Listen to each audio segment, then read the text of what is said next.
You know, since the new Intel Core Ultra CPUs are about to drop, kailangan natin ng mga solid motherboard para dyan. Para nga ma-maximize and ma-unlock pa natin yung mga capabilities nila. Intel will release their Ultra 200S Plus CPUs that includes the Intel Core Ultra 7 270K Plus and the Intel Core Ultra 5 250K and 250K F Plus. Grabe, sabi ni Intel, this is the fastest gaming desktop processor ever. Faster gaming performance, twice multi-threaded performance compared sa previous generations and their competitors. And of course, with these latest processors, dapat lang naman talaga na i-partner natin yan sa mga matindihan at pangmalakasan nating motherboard, which happen to be one of the best, the MSI Z890 TOMAHAWK WIFI 2. Perfecto para sa mga gamers, content creators, and sa lahat ng mga PC builders na gustong maging future-proof ang build nila. Sa video na to, we will unbox it and test it out kung ano ba talaga ang makakayahan and features ng malakas na motherboard na to at kung paano siya makakatulong sa productivity and gaming performance mo. You know, stay! And ayun na nga, unboxan natin to.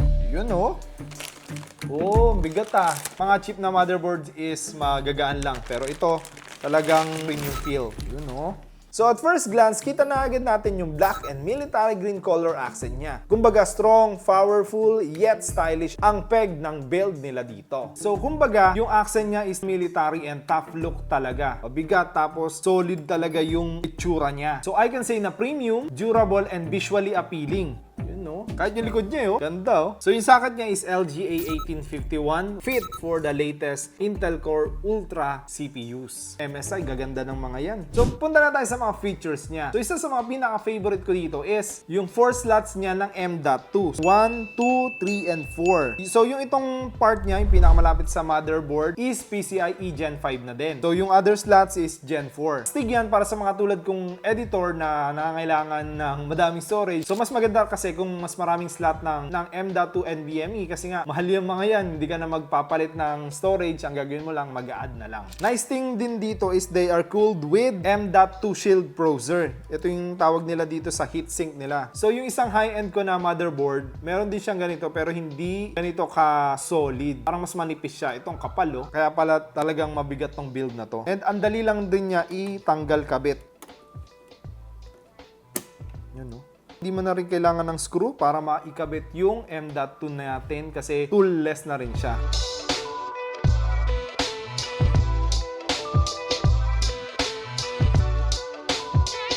Meron lang ditong gitnang part na meron ding screw, so hindi ko masabing lahat ay toolless. But I think nilagyan nila dito ng screws kasi may tendency kasi baka mabangga ng video card, so ginawa nila mas maingat na. Kasi parang ipupush mo lang siya and then matatanggal na eh. So baka mapush ng video card, so ginawa nilang may screw. Which is, I think, good naman. And kung mapapansin nyo, medyo malaki compared sa mga usual na I/O cover or BRM heatsink. So ang tawag nila dito sa feature na to is yung extended heatsink. Ibig sabihin, mas malaki siya compared sa mga competitors niya. Ang pinaka-purpose nito is hindi mag-init yung BRMs niya, yung mga ganito, para ma-maintain niya yung good performance even at heavy workloads. And another thing na napansin ko rito is andito na yung kanyang CPU power connector. Usually kasi nandito eh. Tapos pag ilalagay mo na yan sa case, ang hirap tanggal kabit, lalo na kung magre-repair ka kasi nakakalangan nung CPU cooler. Since ginawa nila dito, medyo mas madali mo na mapasok yung kamay mo pag maglalagay ka na ng CPU connector galing sa power supply. So this is a good move kasi mas madali na mag-cable management. Also, they have this additional supplemental PCIe para magbigay na extra power kung kailangan ng mga newer video cards. MSI claims that they are the first to implement this feature sa mga motherboards. So kahit mag-install ka pa ng second GPU, kayang-kaya talaga ng motherboard na to. Speaking of power, andito na rin yung feature na 16 plus 1 plus 1 plus 1 or yung dual trail power system. Ibig sabihin kasi nito, kaya niyang i-handle yung mga flagship processors na kadalasan ay power hungry talaga. In contrast, specialized yung kanyang power delivery, which is why these boards are usually built for overclocking and heavy workloads. So kumbaga, efficient talaga yung delivery niya ng power sa lahat ng parts ng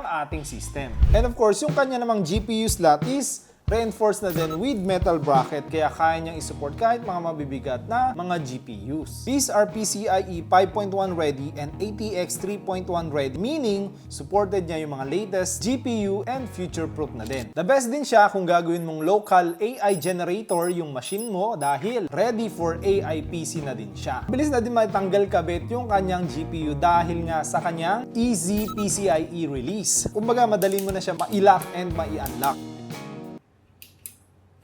Astig na rin dahil meron siyang ditong indicator kung naka-lock or naka-unlock para at least hindi ka malito na tama ba yung ginagawa mo. So buti lang may ganitong feature tong MSI Z890 TOMAHAWK WIFI 2. So hindi ka na manghuhula dahil yari tayo pag natanggal mo na accidentally sira yung GPU mo. Astig din talaga tong feature na to. So sa connectivity naman, punta naman tayo dito sa side na to, yung kanyang I/O ports or yung in and out ports. Teka, balik na rin natin. Makakita yung model niya, you know.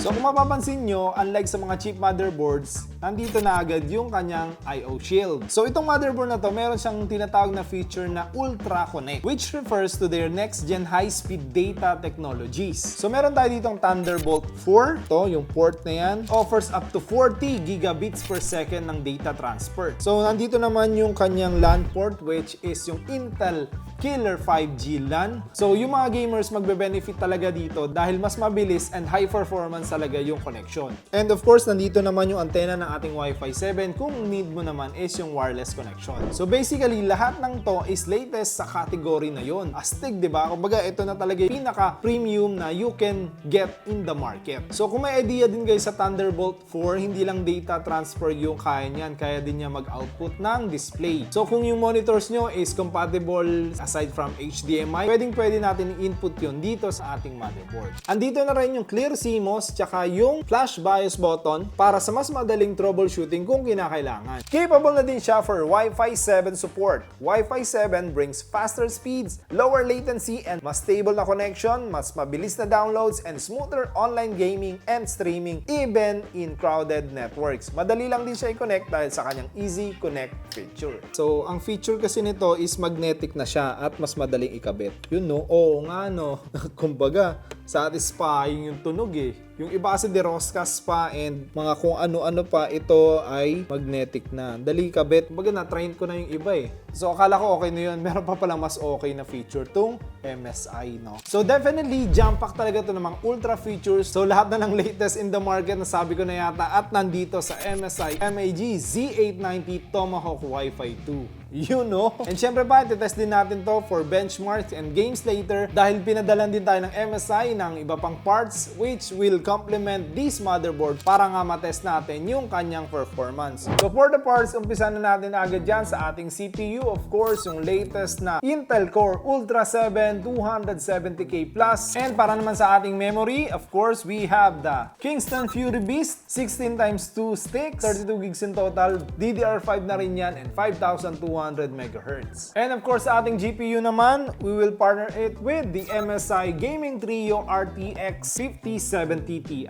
You know, ganda niya, no? And papalamigin natin siya with our MSI MAG Core Liquid i240. Astig yan, no? After a while, i-connect ko na rin lahat ng ating mga PC parts dito. And nakapag-install na rin tayo ng ating mga drivers and necessary software para nga matest na natin itong ating buong system, which is the latest ng Intel, powered by the MSI MAG Z890 TOMAHAWK WIFI 2. Pero wait lang, bago natin i-check talaga yung mga results, i-explain ko lang din yung mga nakita kong highlights and features. Bukod pa kasi sa mga nabanggit ko kanina, meron pa siyang mga features na makapagpapabilis ng ating pag-assemble sa kanya, lalong-lalo na kung ikaw ay beginner. Una na dyan is yung EasyCon connector. Basically, ang goal nito is to make your PC building easier and cleaner. Instead of connecting multiple cables for the fan control and ARGB lighting, pinagsama na ni MSI sa isang connector. Astig din to, no? So, mas konti rito yung cables na i-assemble nyo kasi kumbaga konti na lang yung wired connections. Other nice feature niya rin is yung ating front USB Type-C with the 27 watts fast charging support. So kung meron kayong compatible case with USB Type-C port sa front panel, you can use this to charge devices like smartphones, tablets, na mas mabilis compared sa mga regular USB ports. Capable na rin itong lanes na to for DDR5 memory boost. Simple terms, it helps the motherboard maintain stable and faster memory performance, especially when running high-speed DDR5 memory. Upon power up naman, since na-power up natin siya without the power button, ang technique dyan, pag dikitin nyo lang yung switch dito, no problem yan, hindi yan magkaka-error kasi wala namang voltage yan, kailangan niya lang magdikit and then mag-turn on na siya. They call it the MSI Click BIOS X. Meron na din silang one-click overclock feature for both the processor and the memory. So instead of manually tweaking it, you can just enable the performance profile and instantly get a performance boost. So they made it so much easier na for this motherboard. So for our CPU test, eto yung resulta. You know!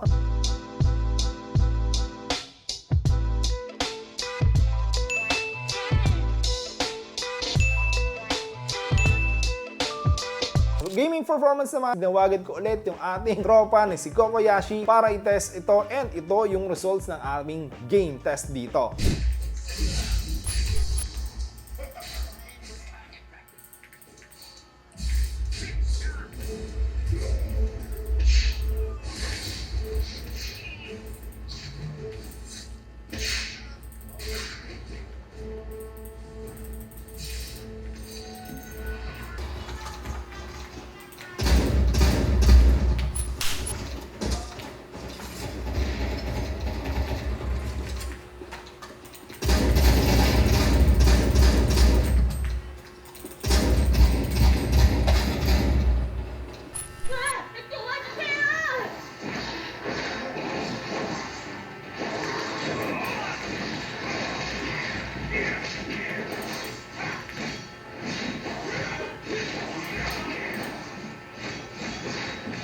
Overall na experience ko is wala talaga siyang lag. Smooth lang yung ating gameplay kanina. Wala ka rin mapapansin na kahit konting frame drops. So yun, overall rate ko is 10 out of 10 siya para sa akin. Bilang isang gaming enthusiast. The performance is very smooth, stable, and of course, malakas siya and napakabilis and ang ganda ng experience ni ating tropa. So if you are looking for solid, future-proof, and pangmatindihan talagang motherboard for your Intel Core Ultra CPUs, ang MSI Z890 TOMAHAWK WIFI 2 is one of the best choices in the market today. Rugged designs, user-friendly, stable ang power, ultra connectivity, and of course, full speed M.2, latest PCIe 5.1 and ATX 3.1 compatible na din. Actually, lahat na nandito, pati nga yung Thunderbolt 4 nandito na rin. Astig talaga, kaya kung gusto nyo talaga ng full performance, hassle-free setup na din, and future-ready build pa, this motherboard checks all the boxes for you. And of course, kung may natutunan kayo dito sa video na to, hit nyo naman yung like and subscribe naman kayo mga trops, and see you